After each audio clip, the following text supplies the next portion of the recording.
Check out carmarshal.com. The link is in the description. They help support us.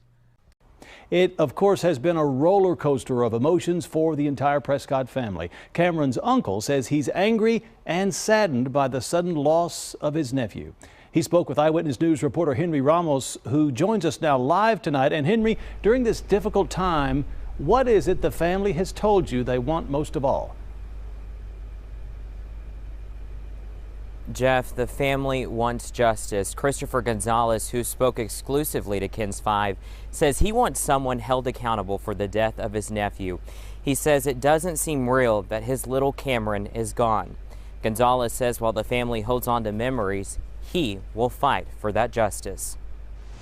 It's the best thing he could have ever given me, ever. A Christmas ornament that now means so much. It's gonna always be on my Christmas tree from now on, for real. 6-year-old Cameron made this for his uncle 3 years ago. It is a memory he will now cherish of his beloved nephew. Just shocking, really. I'm sure it hasn't even hit us to the full extent yet. Gonzalez, along with other family members, had to painfully say goodbye to the little boy who was always smiling. We all put our hands on him, pray for him and stuff like that, because I don't know, we're just that kind of family. Gonzalez said Cameron wouldn't normally be at the home in Pecan Grove, but was visiting his dad for the Christmas break. He was saying to his grandpa he didn't want to be there all day. He was just saying he didn't have a good feeling. He was telling his dad he wanted to call his mom. He just didn't want to be there. Like, he kind of knew it wasn't going to be a good day. The uncle says he just wants answers from Bexar County Sheriff deputies. The police, man, we hope y'all hold y'all's people accountable no matter what. Like, I'm sorry that it comes to this, but y'all are people just like us at the end of the day, and y'all deserve to be just as accountable, man. It's constitutional rights and stuff, and y'all just killed a little boy. If it was y'all, man, there's no weapons, so there wasn't that lady. You know what I mean? That's just that.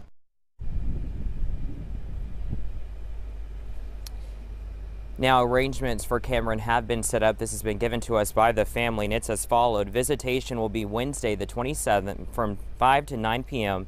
at Chapel Hill Funeral Home. That's in San Antonio on Gibbs Sproul Road. And his funeral is Thursday at 10 a.m. at United Methodist Church and Universal City. That will be followed by a celebration lunch at the Schertz Community Center at 1 p.m. The family just wants to thank everyone, the public, for their continued support, and the public is invited to these services, and all that information is posted at kens5.com. Reporting live in Schertz, Henry Ramos, KENS 5 Eyewitness News.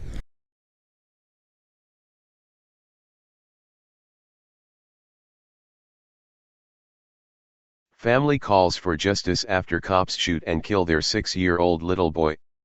The family of 6-year-old Cameron Prescott killed by police this week is demanding answers from the cops who killed him and want them to be held accountable. By Matt Agarist, December 23, 2017. Bexar County, TX media across the country are reporting on the tragic death of 6-year-old Cameron Prescott, whose life was stolen this week when police opened fire on an unarmed woman suspected of stealing a car. The mainstream media is reporting that Cameron was hit with a stray bullet. However, this bullet was anything but stray. The shot that killed young Cameron was deliberately fired at an unarmed woman. The officer's gun did not accidentally go off. All of these police officers deliberately shot at an unarmed woman, and their fear, poor judgment, and carelessness led to the death of an innocent child. Now, the family is asking for justice to be served.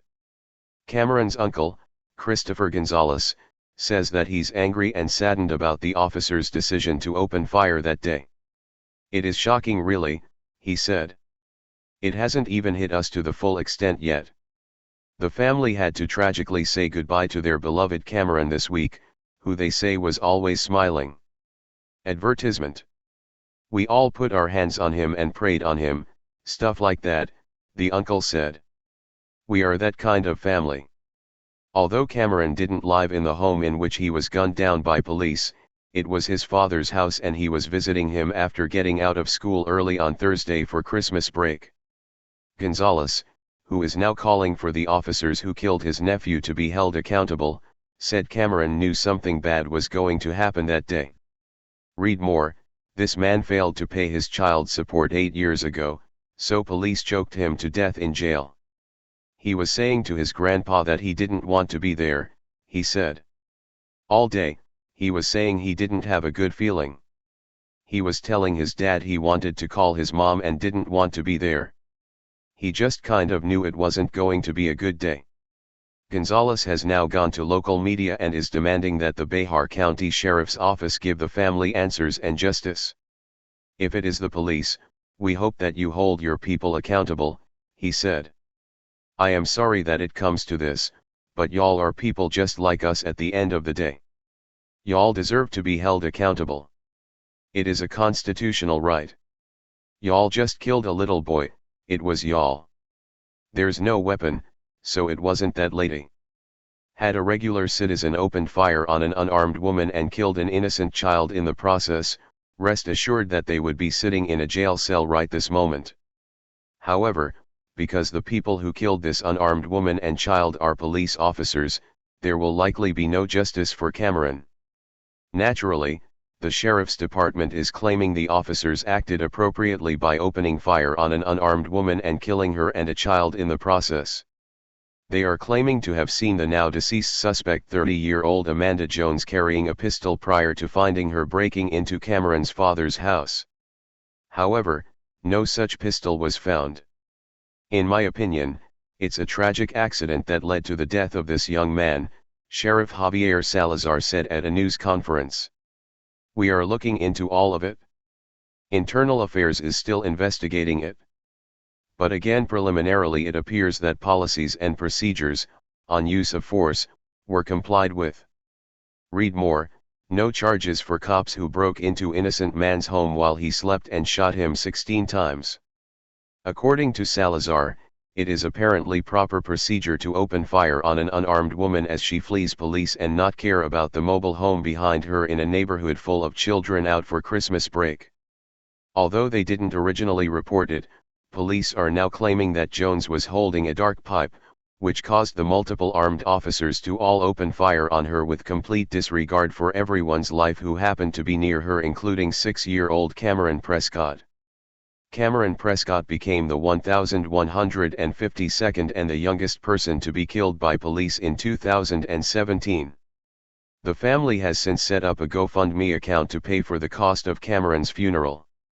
They are asking for a modest $12,000. If you'd like to support the family, you can do so at the link below. County, this is Charlotte County Cop Watch, and I wanted to explain what fair use is. You can use pieces of your news articles if you're doing it for news reporting, you have commentary, and you're doing it for education purposes. So that's what fair use is, as you can see right here.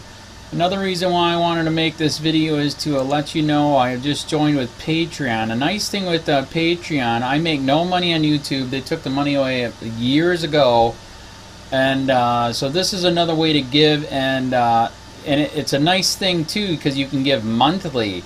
You can give $1, $5, $10, whatever. I do 4 to 5 hours a day on trying to wake the sheeple up on how corrupt it is and different ways that you can fight the corruption. So Patreon is a way that you can do it, and then of course the old way is still there. Donate to Sheriff County Cop Watch with PayPal or credit card. So keep that in mind. 4 to 5 hours a day. I make no money, but the corruption happened to me and I'm sick of it, so I'm trying to wake people up. But my wife would love it if if we could get some help out there. There's 47,000 subscribers. Just think if each one of you subscribers just gave let's say actually yes, $1 a month. 47,000 subscribers gave $1 a month. That would be awesome. That's not going to happen. But anyways, that would be great if it did happen. But do the math in your head. Just think about it. Like I said, 4 to 5 hours a day. I get no money from YouTube. YouTube has gone nuts. You can't do anything anymore. They're taking the money away everywhere. So these are a couple different ways that you can still help out with all this time that I put in. And as you know, I'm in a special situation where at least I can do it. 4 to 5 hours a day. We have a cleaning company during the day. That's what allows me to do this, and we're debt free. So this is my hobby. I don't go fishing and all that other crap. I try to save the world. So help me out.